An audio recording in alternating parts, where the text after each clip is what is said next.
नमस्कार दोस्तों। बहुत समय के बाद मैं आप लोगों से रूबरू हो रहा हूँ और काफ़ी सालों से मैं सोशल मीडिया से दूर था, लेकिन अब मैंने सोचा कि आप लोगों से रूबरू हुआ जाए। तो इस दौरान मैं इंडिया के बहुत सारे पार्ट में ट्रैवल किया। मैंने डिफरेंट डिफरेंट एज ग्रुप के लोगों से मैं मिला। कश्मीर भी मैं गया, नॉर्थ ईस्ट में भी मैं गया, और हर जगह पे घूमने के बाद जो मैंने यूथ में, स्पेशली आज मैं बात करना चाहूँगा यूथ की, जो सबसे बड़ी समस्या बनी हुई है वो है एंजाइटी की और डिप्रेशन की।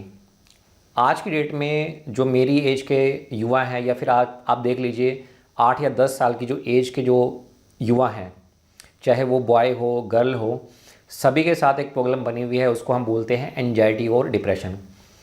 और आजकल क्या है, हर किसी को एक और प्रॉब्लम भी हो गई है, वो हो गई है अटेंशन की। मतलब उनको अटेंशन चाहिए।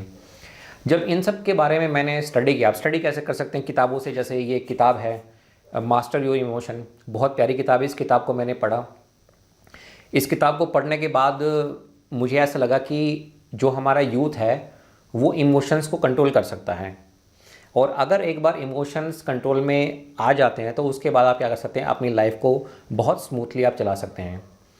मैंने ऐसे ऐसे यूथ को भी देखा है कि उन्होंने अपने घर में जो काम करने वाली है, अगर उसके पास एक डिजिटल घड़ी है, सिर्फ उसकी घड़ी को देख के ही उन्होंने क्या किया, एक डिजिटल घड़ी मंगवा ली। मतलब कंपैरिजन हो रहा है। तो आज की जो समस्या है वो ये है कि क्या हमें वाकई में चीज़ों की ज़रूरत है या नहीं है। हम आज के दौर में बहुत सारी चीज़ें ऐसी खरीद रहे हैं जिनकी हमें ज़रूरत नहीं है, सिर्फ और सिर्फ हम शो ऑफ कर रहे हैं। जबकि अच्छा, अगर आपके पास पैसा तो आप कीजिए। देखिए, एक लाइफ मिली है, if you have sufficient money, आपके पास सफिशिएंट पैसा है तो आप खर्च कीजिए, कोई प्रॉब्लम नहीं है। बट प्रॉब्लम ये है कि खुश भी तो रहना ना आपको। मतलब आप खुश खुश ही नहीं रह सकते हैं, मतलब तो उस लाइफ का फ़ायदा क्या है।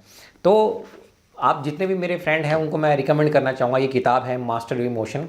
इस किताब के बारे में हम आने वाले जो वीडियो हैं उनमें भी मैं क्या करूँगा, इस किताब के बारे में बात करूँगा। अगर मैं इस किताब को ओपन करता हूँ, इस किताब को मैंने बहुत बार पढ़ा है और ये मैंने अपने काफ़ी सारे फ्रेंड्स को गिफ्ट भी की है। इस किताब में एक चैप्टर आता है जिसको बोलते हैं व्हाट इज़ ईगो। ईगो क्या है, इमोशंस के बारे में भी है। जैसे मान लीजिए मेरे पास कोई घड़ी है और मैं हमेशा अपनी घड़ी की बात करता हूँ, या फिर मेरे पास कोई कार है, मैं हमेशा अपनी कार के बारे में बात करता हूँ, तो वो भी क्या है, एक ईगो है। तो हमारे जो इमोशंस हैं वो भी ईगो के साथ क्या हैं, जुड़े हुए हैं। तो पहले तो हमें ईगो को समझना पड़ेगा, उसके बाद हमें क्या करना पड़ेगा, इमोशंस को समझना पड़ेगा।